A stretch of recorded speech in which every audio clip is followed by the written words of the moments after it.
Alright, Verse Strange 256 gwe mkutu kwoli. Sipa msigemanya nkusaba onyambe o subscribing. And after subscribing, please make sure okona mwaka akade akola abakatujja kati. Tap that notification bell such that whenever we come live or whenever we upload a new video, you always notified or in the know that there is something called Verse Strange 256. Entertainment news on the go. Ladies and gentlemen, welcome aboard. Now, on Monday, eggwanga lya Uganda lyali lisamba n'eggwanga lya South Africa mu kikopo kya Chad. Ekikopo kya Chad kino kizannyibwa abazanyira mu clubs z'ewaka. Yensonga lwaki mu squad ya Uganda tulambo Onyango oba bali abazanyira ebweru w'eggwanga Uganda. So kikopo kino kyateekebwawo basically kubeera nga batumbula ebitone byaba abaana abazanyira mu clubs z'ewaka. Yensonga lwaki olaba okero bashininga. Now, eggwanga lya Uganda lyali lisamba ne South Africa ku Monday. Omupiira ogwo Uganda yali yeetaaga either draw oba a win. Nga weekuba win esigala ekulembera ekibinja ate ne weekola draw esigala eyitamu. Omupiira gwatandika Uganda neteba gole yasooka. Era essanyu lyali jipitirivu. Tuba tukyali awo South Africa neetugatta. Baakamala tugatta neetukuba ey'okubiri. Tuba tukyazunga bwe tuti neetukuba ey'okusatu. Mu butuufu buli yali alaba omupiira ogwo yali talabawo ssuubi lya Uganda kuwangula. Wabula ffe abagumu mu mupiira twajjukira omupiira gwa Manchester United ne kilabu emanyikibwa nga Lyon. Nti Manchester United bagikulembera goolo 2 nejja neegugatta neegwawula twaguma. Basawo ne bannyabo abasinga bagamba esente zaayitaawo lefali ewe yali teyalekayo mata bagenda omutegeeza muka guno owaaye waka bataddeyo ku ssente lefali bwate mu ngeri y'amancholo mbu aba South Africa bagamba nagaba penalty. Uganda neemaliriza ng'omupiira guwedde ng'ekoze amaliri. Kyali kitegeeza South Africa eba egenda kusiba obwayo, Uganda nekulembera ekibinja neddirirwa tiimu oba ye Niger oba ye Algeria, I'm not sure. Now, there was a heated battle since then between the South Africans and the Ugandans on social media.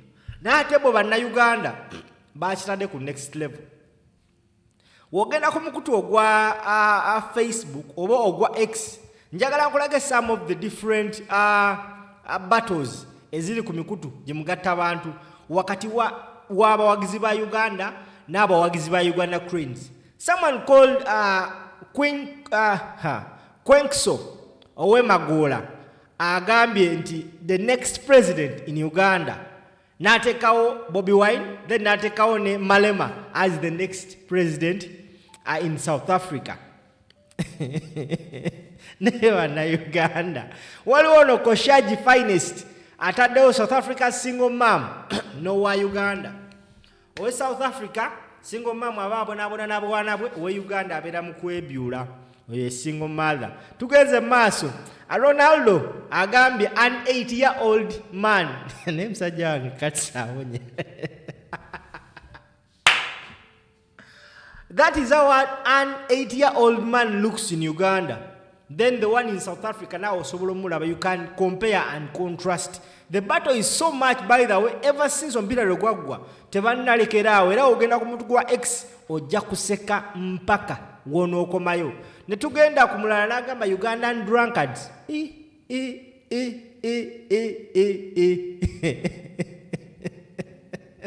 N'agamba omutamivu wa Uganda yoyo ayambadde n'amasuuti.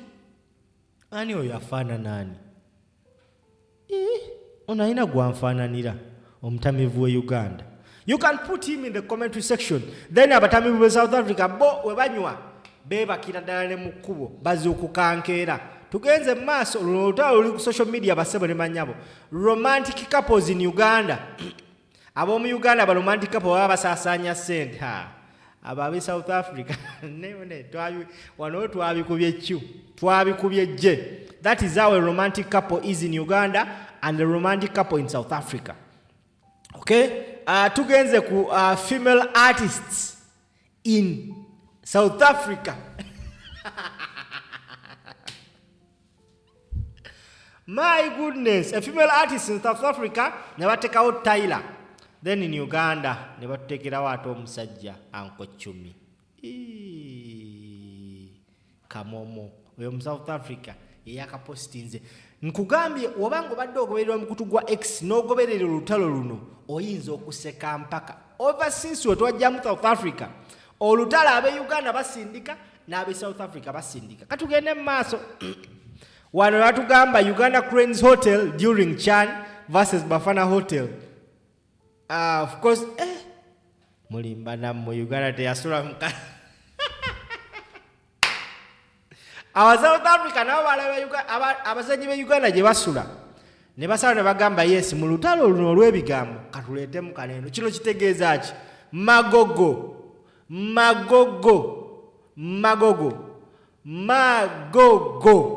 Stand warned.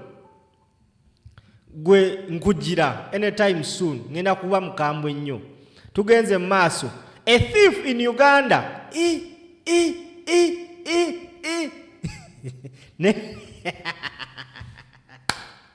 Omubbi wa Uganda abeera musumba. Ono musumba ki? Ano si musumba. Ono mugezi wa ku mikolo. Omubbi wa Uganda abayambadde ekkooti ne tayi. Owe South Africa abali mbya kiniga. Kale toveewo. Si byange. South Africans living in Uganda versus Ugandans living. Abana bagenda bweru kuba kyeyo. Mwa South Africa abajja temujja kuba kyeyo. Mujja just kulya buli ssente. What do you expect? Kwegamba. Abala lero mokwena watukubye chu. Tugenze kwani. Kano kabadde kanzise. Omwana yagambye beggars in Uganda are full graduates. Nedala. Naye lwa. Eyagiposinza bamuyita Kawembanga. Maza water. Kasuku kyajja okugamba. Because you cannot wake up one day and take out omusajja nga yambadde combat ya graduation. No gamba beggars in Uganda versus beggars in South Africa. Naye rudda nakyo kituufu mu munnaye. Yes. Kituufu. Abasabirize ne Uganda abakuba oluseke baasoma. Bayina degree ne masters. Kituufu. Yes. Yes, kyo I know. Waliwo agenda kungamba maza water. Omala ngambe ndi maza njuki. It is okay. Those are the beggars we have in Uganda. Mbadde sikimanyi. Kale katugende mu maaso. Okay. Tumaliriza omukolo Uganda Music Promoters Abitex versus South Africa Music Promoter C4. Uganda ngalabika nga gobasokola mu ebyenda. Kayiringu kako. Uganda nalabika nga kayiringu ne tugende mu maaso. Okay. That is the battle, ladies and gentlemen, that is heating up between Ugandans and of course South Africans. Ever since omupiira gwa South Africa ne Uganda lwe gwaggwa, aba South Africa tebatudde n'abana Uganda tebatudde, bagamba tugenda bakuba mupiira, otumala bakuba mupiira ne mu lutalo lw'ebigambo tugenda kubakuba. Strange 256 gwe mkutu kwoli simple msigemanya. Make sure you subscribe and tap the bell. Entertainment news on the go. We'll link up later on. Bye bye.